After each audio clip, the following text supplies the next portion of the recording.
Have you ever tried sewing buttonholes but they don't seem to work? Hey guys, I'm Tammy and welcome back to my channel. In today's video, I'm going to share 2 different ways that you can sew buttonholes easily. Thank you to Brother for sponsoring today's video. I'm going to be using 2 different sewing machines. I've got my more basic machine right here, which is a Brother LS14S, and I think that cost me around £80 at the time. And then on this side, you can see right behind me, I've got a more advanced Brother machine. That is the Innovis VQ4, and that was around £3,000 at the time as well. I'll leave a link down below on where you can find both of these sewing machines, but I'm going to show both of them to you so you can see how they differ when you sew buttonholes. Let me take you over to my table and get into it. So I've got my Brother LS14S machine here. This is the one that's a bit more basic, and I'm going to show you how to sew buttonholes on this one first. So I've zoomed into this dial, and this is where you can see all the stitches. These 3 stitches right here are what we're going to use to create a buttonhole on this machine. This machine doesn't have an automatic one, so I actually need to manually move this when I'm doing different parts of the buttonhole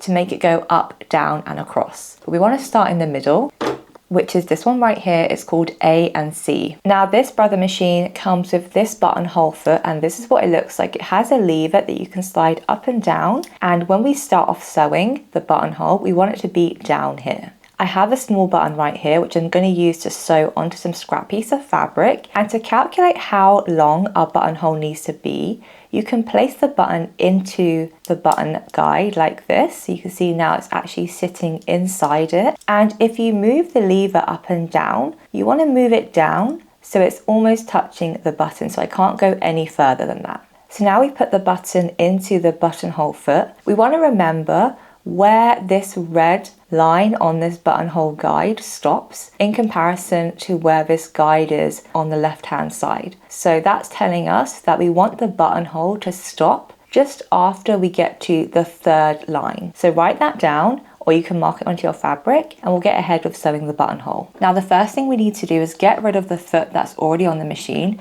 My one, I can literally just press it down and it comes off like that. Then we want to put the new buttonhole foot onto the sewing machine. So we need to align this lever here, this metal one, with the bottom of the presser foot here. So I'm just going to do that and then press it up, and you can see now it's attached to the sewing machine. Now as we start to sew the buttonhole, we actually want to push this up like this and get some scrap piece of fabric. I've just got some linen here, and put it underneath the sewing machine. There's also a lever up here we can use to lower the presser foot like that. And if you remember, we want to make sure that this stitch right here is what we're sewing, so A to C. So now I'm going to start sewing, and it's going to sew horizontally for a few stitches. So now it's sewn horizontally a few stitches. I'm going to move this lever to B. And as I start sewing, this will move up, and we want to stop roughly just above the 3rd line, because that's what showed us where we want the buttonhole to finish when we looked at the button size.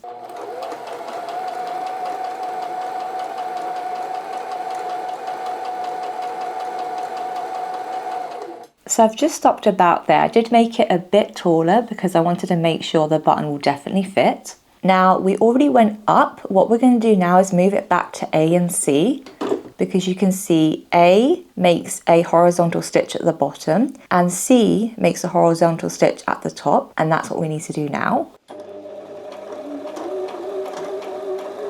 And now we want to move it down to D to go down. So like that, you can see we're now going to go down the buttonhole.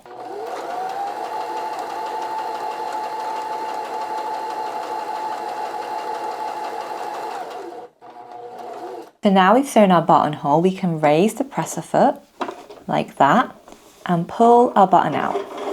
You want to go ahead and snip the loose threads. And now you can see we've sewn our buttonhole. So that's what that looks like. We need to open it up. I'm just going to be using a seam ripper to do this, but you can use any tool that you like. You basically want to push that into the fabric like so. So we're in the middle of the buttonhole. You want to go up and stop when you get to the top to open it up. And then you want to check your button fits by literally just sliding it into the buttonhole and make sure that it goes into it nice and easily. I would say that's a tiny bit too tight. Personally, I would even go a bit higher than that next time. So if I do that again, you can see it does go through like that, but it could be a bit easier. So yes, next time I would definitely just increase that by maybe 1/2 centimeter. So if I just show you in comparison to the buttonhole guide, the length of the buttonhole, you can see that where we place that button and where that lever stops, that section here to here is how long the buttonhole is. Personally, after sewing it, I personally would just put that up to about there, just so it gives me a bit more room when I'm putting the buttonhole in. It really is personal preference how long you want your buttonhole to be. I just wanted to show you how that actually looks like in comparison to what we did in the beginning. So that's how you sew one buttonhole using a manual method. The next one I'm going to show you is an automatic buttonhole. Now for the next buttonhole, I'm going to be showing you how to sew it on this more advanced machine right here. This is the Brother Innovis VQ4 and it is such a great sewing machine. It's got a digital display right here so I can touch the screen and select all my stitches, and it just makes sewing so much more easier. So this is what the buttonhole foot looks like for this sewing machine. You can see it's definitely much bigger. We've got the slider down here that goes up and down, and then we've got this whole section up here, and we can actually push this up or down, and that's where we're going to put our button in to calculate how long our buttonhole needs to be. So if I get my button and push it into here, I can then bring this down, and that's going to calculate how long our buttonhole is going to be automatically. So to get the right stitch on this sewing machine, I need to press this button right here, and that's going to show me all the buttonholes that I can do. There's literally so many on here, but I'm just going to select this one because it's the most basic one. So as I've selected that, you can see it's showing me what the buttonhole is going to look like here. That's actually to scale as well. And then we've also got the foot that I need to put on to my sewing machine. That's all the settings I have to do, and it will sew the buttonhole automatically. So in the same way, the first thing we have to do is get rid of this foot. Mine has a little lever back here that I press and it releases the presser foot. So I want to get rid of that. And then again, I want to align this metal bar underneath here. On this one, I have to put it under like that, and then I actually have to lower the presser foot with a button and it will clip into place like that. So now if I lift it back up, you can see it's connected. The next thing we have to do is get this lever and bring it down behind this metal lever right there, and now we're ready to start sewing the buttonhole. So again, I've got my scrap fabric that I'm going to put underneath. I'm going to lower the presser foot, and I'm going to just press my foot onto the pedal, and it will know exactly automatically how far to go up and down and across. I don't have to touch any buttons like that. I just have to press the pedal and I'll stop when it starts to slow down.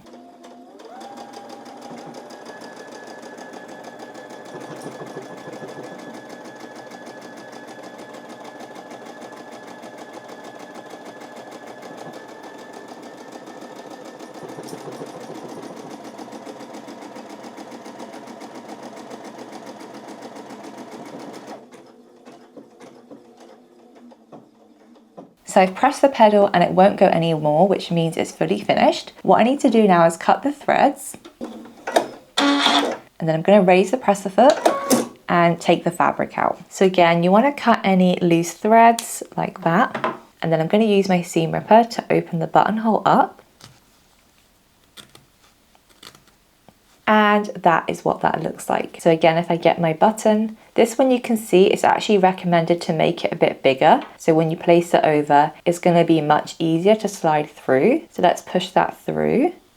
And you can see the buttonhole has gone in really nicely. So if I just compare these two, this is the first one we did and this is the one we just did right now. You can see the buttonhole is definitely bigger on this one. You can easily make that one taller just so the button goes in a bit easier. But you can see they both look really great. When you are using a seam ripper, you can get these threads that kind of fray. This is a linen fabric, so it's definitely going to fray much more than a cotton. You can also use things like a buttonhole chisel to pierce the buttonhole so it's less likely to fray. But I do sometimes like to use this fray check right here, and basically you use it on the fabric, and it's a liquid that just helps prevent it from fraying. I hope you enjoyed seeing how both of these sewing machines sew buttonholes really easily. It definitely can feel quite intimidating when you first start trying to sew buttonholes, but trust me, once you have a plate, it makes it so much easier. I definitely recommend using scrap pieces of fabric when you're playing. So for example, I've got two pieces of the same fabric on top of each other, just so it mimics what a normal kind of garment that you're going to be sewing is. You definitely don't want to be sewing buttonholes just on one piece of fabric, because because you need more structure. That's why you use two. So I hope you can see the difference between using a manual buttonhole and an automatic one. Personally, I obviously way prefer the automatic one because it does everything on its own. But I have had this sewing machine behind me for 6 years, and that's my first sewing machine I've ever used, and I used to sew buttonholes in that all the time, so it definitely still works really well. It's just a personal preference that I always love to use automatic ones now. And then once you get more comfortable with sewing buttonholes, I definitely recommend trying a beginner-friendly sewing pattern that has buttons incorporated. So I have the Simi skirt. I made this one last month and I absolutely love how this one turned out. It's easy to follow if you're a complete beginner, and you actually get to put to practice actually sewing buttonholes on a garment that you can wear. This one was made in suede and it took me about 2 hours to sew. It works really well in fabrics like cotton, linen or denim, so definitely give that a go, and I'll leave a link in the description box on where you can find that pattern. I hope you enjoyed today's video. Thank you so much for watching, and I'll see you in the next one.